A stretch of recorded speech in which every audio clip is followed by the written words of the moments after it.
Hey guys, it's Aaron's and DJ's Garage. In this video, we're going to be reviewing what each input nodon means in Game Builder Garage for the Nintendo Switch. Enjoy!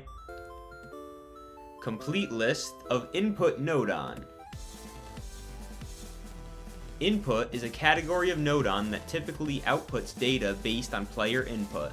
The main color of the nodon in this category is red.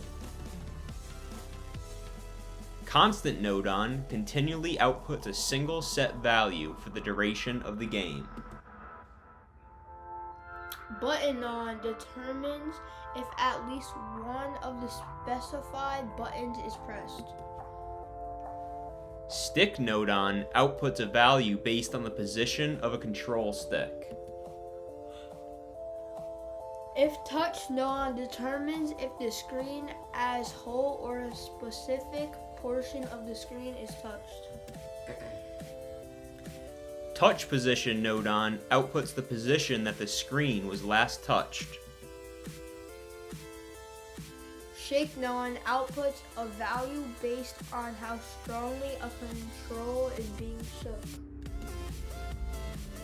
Tilt nodon outputs a value based on how a controller is tilted.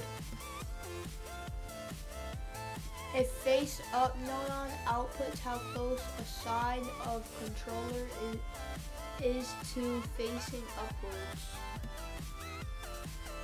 Rotation speed nodon outputs how fast the controller is being rotated around each axis.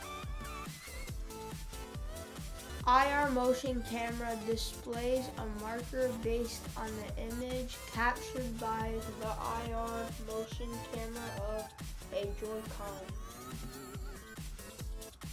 Object break nodon activates when one of the specified object types is destroyed. On start nodon activates at the moment the game begins and does nothing afterwards. We hope you enjoyed this video. Stay tuned next week where we review each output nodon. Thanks, guys!